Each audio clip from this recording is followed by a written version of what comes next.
Hello everyone, welcome back to my another mini blog. তো সেদিন ভোর ভোর উঠে আমি, রোহিত, মামনি আর পাপাই আমরা বেরিয়ে পড়েছিলাম কচুয়ার চাকলার উদ্দেশ্যে। প্রত্যেক বছরের মতো মামনি বাবাকে অষ্টমীর দিন পরানোর জন্য যে সমস্ত শাড়ি ধুতি কিনে সেগুলো আগে থেকে গিয়ে আমরা পুজো দিয়ে চলে আসি। আর দেখো ভোরবেলায় এই রাস্তাটা কত সুন্দর ফাঁকা, আর পেঁজা তুলোর মতো আকাশের মেঘগুলো দেখে মনে হচ্ছিল যে সত্যিই মা দুর্গার আসার সময় হয়ে গেছে। প্রথমেই আমরা কচুয়ায় পৌঁছে গেছিলাম, আর দাদা সমস্ত প্যাকেটে আলাদা আলাদা করে সুন্দর বাবার পছন্দের মিছরি, অমৃতি, খাজা সমস্ত ভোগের প্রসাদ গুছিয়ে দিচ্ছিল। তারপরে আমরা সুন্দর করে সমস্ত কিছু সাজিয়ে নিয়ে চললাম মন্দিরের দিকে।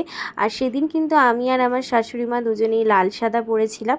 আর এই মালাগুলো দেখো ওনারা সবাই নিজেদের বাগানের ফুল দিয়ে হাতে করে গাঁথে, যেটা আমার ভীষণ সুন্দর লাগে।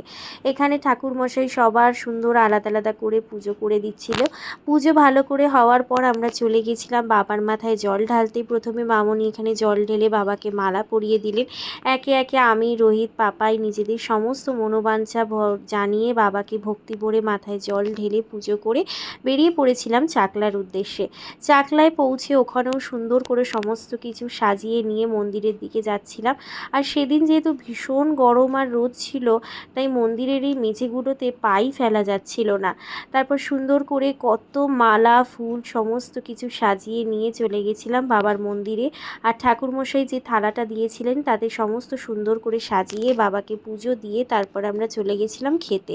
আসলে যেহেতু সবাই মিলে আমরা সকাল থেকে উপোস ছিলাম আর অনেকটা বেলা হয়ে গেছিলো, তাই আগে ব্রেকফাস্ট করে নিয়েছিলাম। আর এখানে এনাদের দুজনকে দেখো গরমের চোটে ওরা কোথা দিয়ে যাবে নিজেরাই বুঝতে পারছে না, এত ফানি লাগছিল, তাই আমি এই ভিডিওটা না করে আর পারলাম না। তারপরে একটু ছায়া দেখে সবাই ফটো তুলে নিলাম, অ্যান্ড দেন একটু রুমে গিয়ে এসিতে রেস্ট নিয়ে নিচ্ছিলাম। ঠাকুরমশাই বলেছিলেন আরতি শুরু হলে আমাদেরকে ডেকে নেবে, আর আরতি শুরু হতে না হতেই আমরাও পৌঁছে গেছিলাম। এত ভালো লাগে বাবার এই সুন্দর আরতি, আর বাবার সাজ দেখতে মনটা যেন ভরে যায়। আর আরতির পর ভোগের প্রসাদ যখন পাওয়া যায় তখন তো আর কিছু বলাই নেই। এই স্বাদটা সত্যি কথা সমস্ত কিছুকে ছাপিয়ে যায়। তারপর বাবার ভোগের প্রসাদ একে একে গ্রহণ করে সবাই একটু রেস্ট নিয়ে মন ভরে আনন্দ করে সারা দিনটা কাটিয়ে এবার ফেরার পালা বাড়ির উদ্দেশ্যে। আর তোমাদের ভিডিওটা কেমন লাগলো কমেন্ট করে জানাতে কিন্তু ভুলো না। তার সাথে সাথে চ্যানেলটাকে সাবস্ক্রাইব করে ভিডিওটাকে লাইক করে দিও। দেখা হবে আবার নেক্সট ভিডিওতে, ততদিন কিন্তু সুস্থ থেকো, ভালো থেকো, টাটা।